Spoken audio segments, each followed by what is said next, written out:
Sir ఇప్పుడు తెలుగుదేశం ప్రభుత్వం వచ్చింది కదా! అసలు ఎలా ఉంది సార్ ఇప్పుడు? తెలుగుదేశం ప్రభుత్వం వచ్చిన అత్యంత తక్కువ రోజుల్లోనే ప్రజా సంక్షేమమైనటువంటి రాష్ట్ర అభివృద్ధికి ఉపయోగపడే అద్భుతమైనటువంటి చర్యలైతే తీసుకోవడం జరిగింది. ఒకటి, ఆంధ్రప్రదేశ్ ప్రజలంతా కూడా భయాందోళన గురైనటువంటి AP land titling act Andhra Pradesh ప్రజలకి ఎంతో ఆశించినటువంటి ప్రజల ఆస్తికి భద్రత లేదని భావించి అప్పట్లో ఉన్నటువంటి న్యాయవాదులు ఇంచుమించుగా 102 రోజుల పాటుగా 55,000 పైచిలకు 26 జిల్లాలతో చేసిన మహోద్యమంలో ప్రజలు గమనించారు.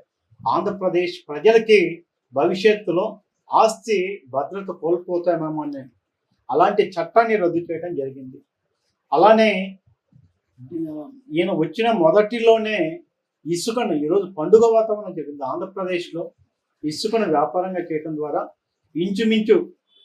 ఇంచుమించుగా సిమెంట్ రేటు తీసుకురావడం ద్వారా ఆంధ్రప్రదేశ్లో ఇసుక కొరతతో పాటుగా ఆంధ్రప్రదేశ్లో ఇసుక దందా జరగడం జరిగింది.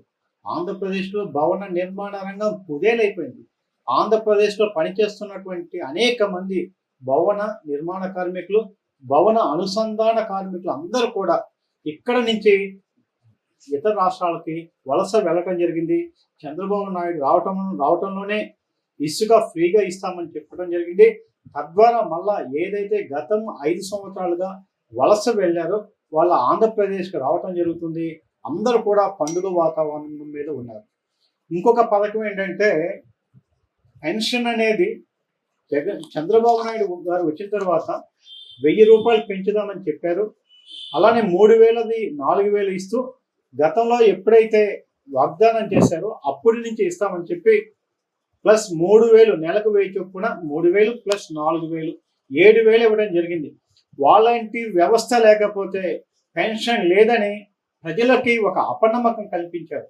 ఉదయాన్నే 7 గంటలకి 6 గంటలకి నాకు తెలిసి సాక్షాత్తు చంద్రబాబు నాయుడుతో పాటుగా ముఖ్యమంత్రిగా ఉన్నటువంటి పవన్ కళ్యాణ్తో పాటుగా యావత్ ఎమ్మెల్యేలు, యావత్తు ఆంధ్రప్రదేశ్ సంబంధించిన యంత్రాంగం ప్రజల దగ్గరికి వచ్చి వృద్ధాప్య పెన్షన్ 7,000 రూపాయలకి ఇస్తే ఆ వృద్ధుల్లో ఉన్నటువంటి ఆనందం, పండుగ వాతావరణం ఉన్నది. అలానే ఆంధ్రప్రదేశ్లో జాబ్ క్యాలెండర్ ఇస్తామని నమ్మబలికి కనీసం ఒక్క జాబ్ క్యాలెండర్ కూడా ఇవ్వలేక ఇక్కడ నిరుద్యోగం అనేది విపరీతంగా ఉన్నది. ప్రభుత్వ ఉద్యోగాలు లేవు, కొత్తగా పరిశ్రమల ఏర్పాటు లేదు. ఇక్కడ చేస్తున్నటువంటి కంపెనీలు కొన్ని తరలిపోవటం, పారిశ్రామిక విధానమే లేదు. ఆంధ్రప్రదేశ్లో కొత్త పరిశ్రమ వచ్చే ఏర్పాటే లేదు. మరి ఇక్కడ భూదందా జరగటము, అధికార పార్టీ భయభ్రాంతులకు లోనయ్యి ఉన్న కంపెనీలు వెళ్ళిపోవటము, ఇలా విద్యుత్తు దేశంలోనే ఎక్కడా లేకుండా 10 రూపాయల పైచిలకు ఉండటం వల్ల ఈ ఆంధ్రప్రదేశ్లో కంపెనీలు వచ్చే లేకుండా పోయింది. ఉన్న కంపెనీలు వెళ్ళిపోవటం, కొత్త కంపెనీలు లేకపోవటం, ఇసుక పాలసీలో దుర్మార్గమైనటువంటి ఇసుకను వ్యాపారంగా చేయటం. ఈ సందర్భంలో చంద్రబాబు నాయుడు గారు వచ్చిన తర్వాత ఇంచుమించుగా ఏఎస్పీకి సంబంధించిన 16,000 ఉద్యోగాలకి నోటిఫికేషన్ ఇవ్వడం జరిగింది. ఈ విధంగా నిరుద్యోగులు పండుగ వాతావరణంలో ఏర్పాటు చేయటం, అలానే న్యాయవాదులు ఇంచుమించుగా 55,000 పైచులకు న్యాయవాదులు చంద్రబాబు నాయుడు గారికి పాలాభిషేకం చేయడం జరిగింది. మరో పక్కన వృద్ధులు, మరో పక్కన ఇసుక కార్మికులు వచ్చిన అత్యంత తక్కువ కాలంలోనే ఆంధ్రప్రదేశ్ అభివృద్ధి పథకంలో వెళుతూ ఉన్నది. అందరూ కూడా సంతోషంగా ఉన్నారు. ఈ చంద్రబాబు నాయుడు గారి మీద బృహత్తర బాధ్యత ప్రజలు నమ్మారు. ఎందుకంటే ఈ రాష్ట్రానికి వారు అనుభవం ఉంది. అలానే పవన్ కళ్యాణ్తో ఉన్నటువంటి మైత్రి ముందుగానే ఏర్పాటు చేయడం వల్ల వీళ్ళ అంశాల పారిగా ఆంధ్రప్రదేశ్ భవిష్యత్తుని ఒక నిర్ణయాత్మకమైన శక్తిగా ఉండే ఉద్దేశం మీదే ఒప్పందం జరగటం జరిగింది. ఈ విధంగా ఆంధ్రప్రదేశ్లో ఒక ఆర్థిక క్రమశిక్షణ లేకుండా అప్పులు కుప్పలుగా తెచ్చి అప్పుల రాష్ట్రంగా చేశారు.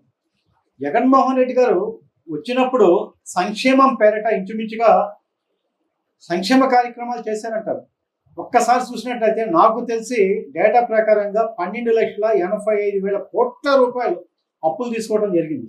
ఇంచుమించుగా 3,85,000 కోట్ల పైచీలకు ఈ బటన్ నొక్కితే కార్యక్రమానికి ఇచ్చారు. ఇంచుమించుగా 9 లక్షల కోట్ల రూపాయలకి ఆంధ్రప్రదేశ్లో లెక్కలు లేవు. అలానే ఋషికొండ మీద ఎలాంటి అనుమతి లేకుండా 650 కోట్లు, అలానే భవనాలకి రంగులు వేయడానికి 2,600 కోట్లు.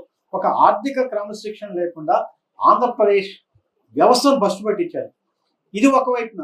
మరోవైపున ఆంధ్రప్రదేశ్లో రాజ్యాంగ వ్యవస్థలను గాడి తప్పించారు. ఇది చాలా ప్రమాదం. ప్రజాస్వామ్యానికి అత్యంత ప్రమాదకరమైనటువంటి నిర్ణయాలు ఎక్కడంటే ఎక్కడ కూడా స్వేచ్ఛగా నిర్ణయాలు తీసుకోలేనటువంటి పరిస్థితిలో రాజ్యాంగ వ్యవస్థలు వెళ్ళిపోయినాయి. ఇప్పుడు ఆ రాజ్యాంగ వ్యవస్థలు కూడా అన్ని దారిని పెట్టే సక్రమంగా పెట్టే క్రమంలో ఇటు పవన్ కళ్యాణ్ పాత్ర అమోఘంగా చేస్తున్నాడు. చంద్రబాబు నాయుడు కూడా అందరినీ కూర్చోబెట్టి సమన్వయంతో వెళ్ళటం ద్వారా, చర్చలతో వెళ్ళటం ద్వారా రాష్ట్రం ముందుకు పరిగెడుతూ ఉంది. అంతేకాకుండా కేంద్ర ప్రభుత్వంతో బాధ్యతాయుతమైనటువంటి మద్దతు ఇవ్వడం ద్వారా ఈరోజు మన మద్దతు కూడా ఆవశ్యకత కూడా ఎన్డీఏ ప్రభుత్వానికి అదే స్థాయిలో అవసరమై ఉంది, అక్కడ మెజార్టీ తగ్గడం ద్వారా. అందుకని మనకు ఏదైతే ఆంధ్రప్రదేశ్ ఏర్పడిన నాటి విభజన హామీలని ఈ ప్రభుత్వం చేస్తుందని చెప్పి ప్రజలు గట్టిగా నమ్ముతున్నారు. చంద్రబాబు నాయుడు గారి మీద 161 సీట్లు పైచులకు ఇవ్వడం ద్వారా చంద్రబాబు నాయుడు గారు, పవన్ కళ్యాణ్ మహాకూటమి మీద ప్రజలు ఒక విశ్వాసమైనటువంటి బరువుని భుజస్కంధాల మీద నింపారు. అదే బాధ్యతగా ఆంధ్రప్రదేశ్ వెళ్తుంది.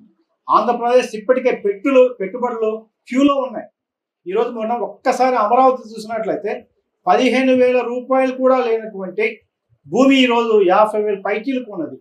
భవన కార్మికులు మంచి వర్క్ చేయడం జరుగుతుంది. ఆ విధంగా భవిష్యత్తులో ఆంధ్రప్రదేశ్లో కంపెనీలు క్యూ కొడుతూ ఉంటాయి. ఆంధ్రప్రదేశ్ పెట్టుబడులు వచ్చే అవకాశం ఉంటుంది. ఈ ప్రాంతం నుంచి వెళ్ళినటువంటి వలసదారులంతా కూడా మళ్ళా స్వరాష్ట్రానికి రాబోతున్నారు. ఇప్పుడు కూడా ఇంకొక అదృష్టం ఏంటంటే మనకున్నటువంటి 2 తెలుగు రాష్ట్రాలైనటువంటి తెలంగాణలో రేవంత్ రెడ్డితో కానీ, ఆంధ్రప్రదేశ్లో ఉన్నటువంటి చంద్రబాబు నాయుడు కూడా అభివృద్ధిలో మాత్రమే పోటీ పడుతూ సక్రమంగా సహకరించుకుంటూ 2 తెలుగు రాష్ట్రాలు బృహత్తరమైనటువంటి గొప్ప అభివృద్ధికి అవకాశాలు ఈ తరుణంలో మాత్రమే ఉన్నాయి. ఇప్పుడైతే ఈ నెల రోజులుగా చాలా మంచి నిర్ణయాలు తీసుకున్నారని అయితే నేనైతే భావిస్తున్నాను.